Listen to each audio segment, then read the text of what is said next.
Hello guys, आज की class में हम प्रैक्टिस सेट 1 स्टार्ट करेंगे। ये आपके एचएसएससी के सभी एग्जाम्स के लिए इंपॉर्टेंट रहेगा, चाहे वो ग्राम सचिव का हो, पटवारी का हो, कैनाल पटवारी का हो या फिर हरियाणा पुलिस का हो। तो देखिए फर्स्ट क्वेश्चन क्या है।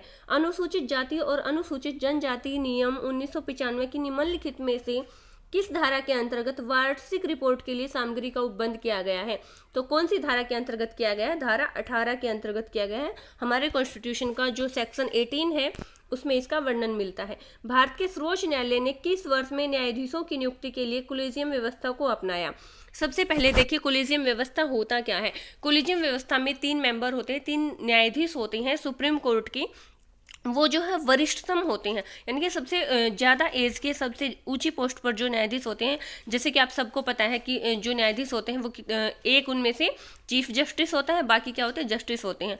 तो जो वरिष्ठतम 3 न्यायाधीश हैं वो कोलेजियम सिस्टम में आते हैं और वो न्यायाधीशों की नियुक्ति के लिए नाम जो है सजेस्ट करते हैं राष्ट्रपति को, और राष्ट्रपति उन्हीं में से जो है किसी ना किसी को क्या करता है? न्यायाधीश के पद पर नियुक्त करता है। इसके बाद देखिए जो ये सिस्टम है इसमें कई बार ऐसा भी हुआ है कि राष्ट्रपति को जिस नाम की अनुशंसा कोलिजियम सिस्टम के द्वारा की गई है उसको जो है न्यायाधीश नियुक्त ना किया गया हो। ये कुछ अपवाद हैं। एक बार क्या हुआ था कि स्वास्थ्यगत कोई रीजन था जिसकी वजह से नहीं चूज कर पाए थे, और दूसरी बार क्या हुआ था? राजनीतिक कोई घटना थी। अब देखिए इसका जो हमारा क्वेश्चन था उस पर जाते हैं। भारत के सर्वोच्च न्यायालय ने किस वर्ष में न्यायाधीशों की नियुक्ति के लिए कोलेजियम व्यवस्था को अपनाया था? तो किस वर्ष में अपनाया था? 1993 में अपनाया था। ठीक है, कब अपनाया था? 1993 में, 1993 में अपनाया था। इसके बाद देखिए निम्नलिखित में से कौन प्रथम जनजातीय लोकसभा अध्यक्ष थे? सबसे पहले जनजातीय लोकसभा अध्यक्ष कौन थे? तो सबसे पहले लोकसभा अध्यक्ष पीए संगमा थे। देखिए यहाँ पर अगर सबसे पहले लोकसभा अध्यक्ष की बात की जाती, खाली यहाँ पर जनजातीय शब्द नहीं होता तो इसका आंसर जीवी मावलंकर होता। इसीलिए ये कंफ्यूज करने के लिए जो है क्वेश्चन में ऑप्शंस में जीवी मावलंकर दिया गया है, लेकिन यहाँ पर बात जनजातीय लोकसभा अध्यक्ष की हो रही है। तो वो कौन थे? पीए संगमा थे। अब देखिए पीए संगमा कौन थे? सीएम थे ये मेघालय के। ठीक है, इसके बाद देखिए अगला क्वेश्चन क्या है। केंद्रीय सतर्कता आयोग की स्थापना किसकी अनुशंसा पर की गई? तो जो केंद्रीय सतर्कता आयोग है उसकी स्थापना किसकी अनुशंसा पर की गई थी? संथानम समिति की अनुशंसा पर की गई थी। अब देखिए संतानम जो समिति थी उसमें क्या था? ये जो भारतीय राष्ट्रीय कांग्रेस के अध्यक्ष थे 1947 में, 1947 में वो जेबी कृपलानी रहे थे। यहाँ पर कृपलानी समिति का भी जिक्र आया, तो हम यहाँ पे कृपलानी जो थे जेबी कृपलानी को भी थोड़ा सा पढ़ लेते हैं। कौन थे वो? 1947 में भारतीय राष्ट्रीय कांग्रेस के अध्यक्ष थे जेबी कृपलानी। लेकिन इस क्वेश्चन का आंसर हमारा क्या रहेगा? संथानम समिति। ठीक है, संथानम समिति इसका आंसर रहेगा। लोकसभा के प्रक्रिया और कार्य संचालन नियम के अंतर्गत नियम 377 के अधीन लोकसभा के सदस्यों द्वारा एक दिन में अधिकतम कितने मामले उठाए जा सकते हैं? तो कितने मामले उठाए जा सकते हैं? 20 मामले उठाए जा सकते हैं। कितने उठाए जा सकते हैं? 20। निम्नलिखित में से किस देश को भारत के साथ लंबी स्थलीय सीमा है? कौन से देश के साथ है? बांग्लादेश के साथ है। ठीक है, हमने इंडिया का मैप देखा होगा। जो बांग्लादेश है वो तीनों साइड से किससे घिरा हुआ है? इंडिया से घिरा हुआ है। तो सबसे लंबी सीमा जो है वो किसके साथ है? बांग्लादेश के साथ है। पारसनाथ पहाड़ी की ऊंचाई कितनी है? तो ये है 1365 मीटर। कितनी है पारसनाथ पहाड़ी की ऊंचाई? 1365 मीटर। भारत में निम्नलिखित में से किस क्षेत्र में शीतकाल में वर्षा होती है? तो भारत के किस क्षेत्र में होती है? उत्तर पश्चिमी क्षेत्र में शीतकाल में वर्षा होती है। कौन से क्षेत्र में होती है? उत्तर पश्चिमी क्षेत्र में। अगला क्वेश्चन क्या है। निम्नलिखित में से कौन सा सही सुमेलित नहीं है? यानी कि ये जो गर्म जल स्रोत है इनकी अवस्थिति के अकॉर्डिंग कौन सा सही सुमेलित नहीं है? मणिक्रम कहाँ है? हिमाचल प्रदेश में है। ठीक है, बिल्कुल कुल्लू से 45 किलोमीटर दूर है। दूसरा है ज्वालामुखी, जम्मू कश्मीर में नहीं। ज्वालामुखी जम्मू कश्मीर में नहीं है। अनहोनी मध्य प्रदेश में बिल्कुल सही है। और तप पानी जो है वो कहाँ पर है? उड़ीसा में। ये भी सही है। तो इसका आंसर कौन सा रहेगा? बी ऑप्शन जो है इसका राइट आंसर रहेगा। हेलोफाइट्स अच्छी वृद्धि करते हैं। हेलोफाइट्स किस में अच्छी वृद्धि करते हैं? सारी मिट्टी में वृद्धि करते हैं। निम्नलिखित में से कौन से शासक ने बौद्ध मत के विस्तार में योगदान नहीं दिया? कौन से शासक ने नहीं दिया था? पुष्यमित्र शुंग ने नहीं दिया था। अशोक, हर्षवर्धन और कनिष्क तीनों ने जो है योगदान दिया था बौद्ध मत के विस्तार के लिए। अशोक ने तो अपने जो है स्तंभ भी बनवाए थे बौद्ध धर्म का प्रचार करने के लिए। इसके बाद ढाई दिन का झोपड़ा क्या है? तो 2.5 दिन का झोपड़ा जो है वो एक क्या है? मस्जिद है। ठीक है, 2.5 दिन का झोपड़ा क्या है? एक मस्जिद है। कानपुर से प्रकाशित किस समाचार पत्र के माध्यम से विजय सिंह पथिक ने बिजोलिया आंदोलन को समूचे भारत में चर्चा का विषय बना दिया था? तो कौन सा पत्र था? वो था प्रताप। ठीक है। यहाँ पर देखिए ये मराठा और केसरी भी दिए गए हैं। मराठा और केसरी जो है वो किसके पत्र जो समाचार पत्र थे, बाल गंगाधर तिलक, ठीक है। मराठा और केसरी किसने लिखे थे? मराठा और केसरी बाल गंगाधर तिलक जी ने लिखे थे। अब देखिए जो मराठा है उसकी जो भाषा होती थी वो इंग्लिश भाषा होती थी, और केसरी की कौन सी भाषा होती थी? मराठी होती थी, ठीक है। ये भी पूछा जा सकता है कि बाल गंगाधर द्वारा लिखित केसरी जो पत्र है, केसरी उन्होंने जो लिखा था पत्र, उसकी जो लैंग्वेज थी वो कौन सी थी? तो वो मराठी थी, और मराठा की थी इंग्लिश, ठीक है। लेकिन इस क्वेश्चन का राइट आंसर कौन सा रहेगा? हमारा प्रताप, ठीक है। प्रताप जो समाचार पत्र था उसके जो है थ्रू बिजोलिया आंदोलन को पूरे भारत में फैलाया था। अब देखिए बिजोलिया आंदोलन क्या था? बिजोलिया आंदोलन जो है 1897 में मेवाड़ राज्य में किसानों ने चलाया था। किस लिए चलाया था? क्योंकि वहाँ पर जो है उनके ऊपर लगान ज़्यादा लगा दिए गए थे, और ये लगान कम करने के लिए जो आंदोलन है बिजोलिया जो जागीर है वहाँ से चलाया था, इसीलिए इसका नाम क्या है? बिजोलिया आंदोलन है। इसके बाद 14th क्वेश्चन क्या है? किसने कहा था तिलक भारतीय अशांति के जनक है? तो ये बात कही थी वी चिरोल ने, ठीक है। वी चिरोल ने ये चीज़ कही थी। और वी चिरोल कौन थे? ये एक अमेरिकी पत्रकार थे जो सविनय अवज्ञा आंदोलन में भारत में 78 में से एक थे। 78 कौन थे? हमने अभी यहाँ 78 का क्यों जिक्र किया है? क्योंकि जब सविनय अवज्ञा आंदोलन शुरू किया गया था तो महात्मा गांधी के साथ उनके 78 अनुयायी होते थे, और उन्हीं में से एक वी चिरोल थे। ये 358 किलोमीटर दूर जो है यात्रा की गई थी सविनय अवज्ञा आंदोलन में। इसको नमक कानून तोड़ा गया था, तो इसलिए नमक आंदोलन के नाम से भी इसको जाना जाता है। किसने शुरू किया था? ये शुरू किया था महात्मा गांधी ने। कब किया था? जो है ये 1930 में जो है स्टार्ट किया गया था महात्मा गांधी के द्वारा। अब देखिए निम्नलिखित में से किस परिवार ने सर्वप्रथम अकबर के साथ वैवाहिक संबंध स्थापित किए थे? तो वो किसने किए थे? कछवाहा। काली क्रांति का संबंध किससे है? काली क्रांति का संबंध जो है कच्चा तेल उत्पादन से है। मत्स्य उत्पादन को किस नाम से जाना जाता है? नीली क्रांति के नाम से जाना जाता है, ठीक है, नीली क्रांति। इसके बाद देखिए राष्ट्रीय हॉर्टिकल्चर मिशन किस पंचवर्षीय योजना में आरंभ किया गया था? तो ये किया गया था आपका 10वीं पंचवर्षीय योजना में। इसके बाद देखिए निम्नलिखित फसलों में से कौन सी एक फसल राष्ट्रीय खाद्य सुरक्षा मिशन में सम्मिलित नहीं है? तो कौन सी नहीं है? मोटा अनाज। मोटा अनाज जो है वो सम्मिलित नहीं है। इसके बाद हरियाली योजना किससे संबंधित है? देखिए हरियाली से हम सोचते हैं कि एग्रीकल्चर से रिलेटेड है, लेकिन ये जल प्रबंधन से रिलेटेड है। और ये किस राज्य में है? बिहार राज्य में है। वहाँ पर जो बारिश का जो पानी होता है उसको स्टोर करने से रिलेटेड जो है ये योजना स्टार्ट की गई है। भारत में सबसे महत्वपूर्ण लघु उद्योग कौन सा है? हथकरघा उद्योग है। देखिए लघु स्तर के उद्योग की बात हो रही है तो हथकरघा उद्योग ही होगा।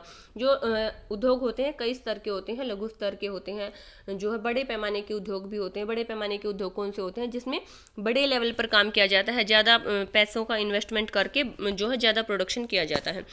सन 1925 में करनाल में कौन सा पत्र प्रकाशित होना शुरू हुआ था? तो वो पत्र था उदीच्य ब्राह्मण, ठीक है। जैन समाचार पत्र भी हाँ ऑप्शन में है, तो इसको भी हम डिस्कस कर लेते हैं। जैन समाचार पत्र जो है वो कौन सा था? हरियाणा का सबसे पहला समाचार पत्र था। ये कहाँ से जो है निकला था? गुड़गांव से। और कौन थे इसके राइटर, मतलब किसने निकाला था? तो वो निकाला था जियालाल जैन ने, जियालाल जैन, ठीक है।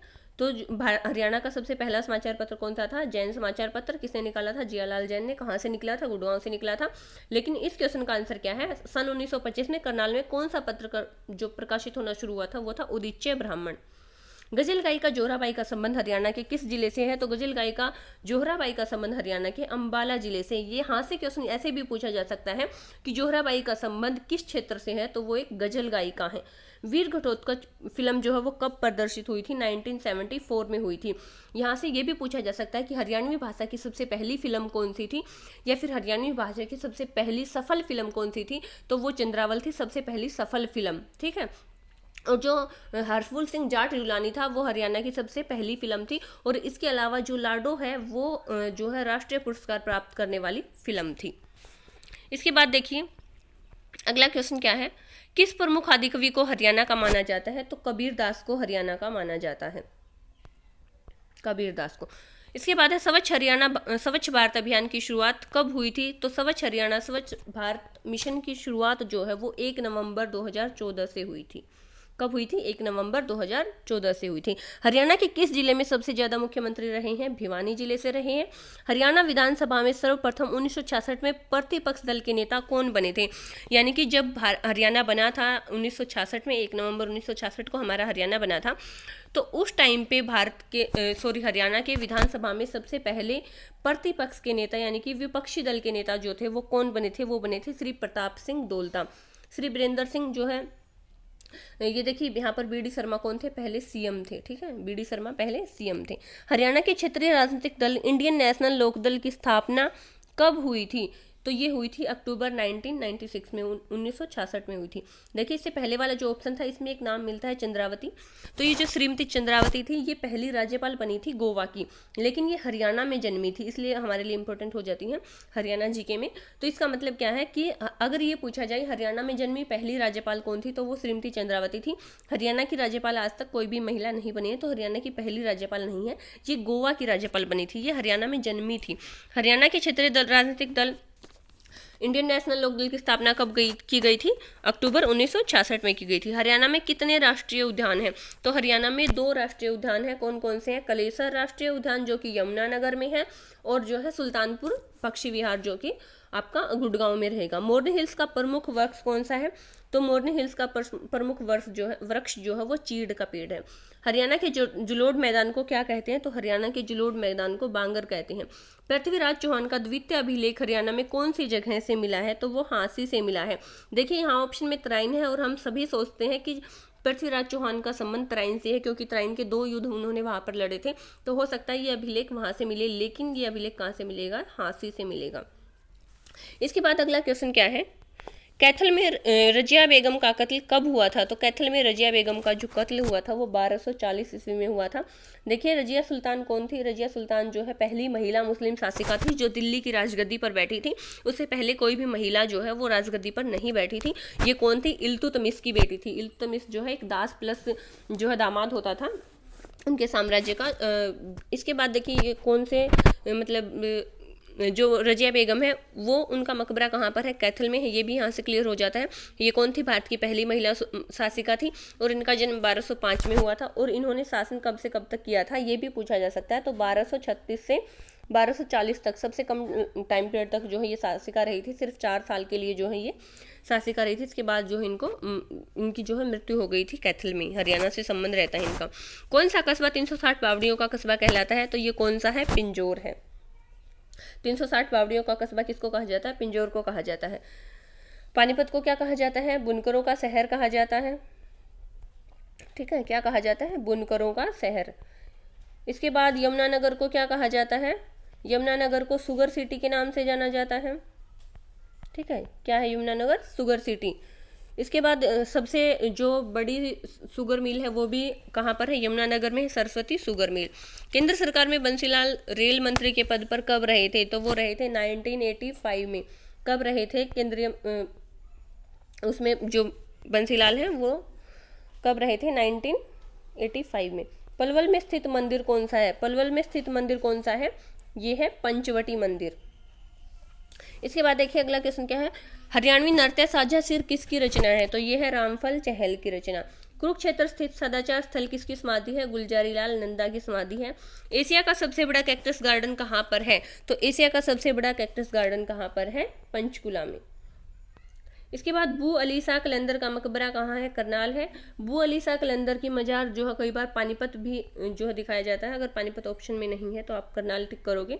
इसके बाद किस शहर ने 2020 में अपनी अभिनव बुद्धिमत्ता नेटवर्क युक्त और स्पष्ट रूप से टिकाऊ आवास नीति के लिए यूनेस्को जो पुरस्कार है वो प्राप्त किया है? तो वो किसने किया है?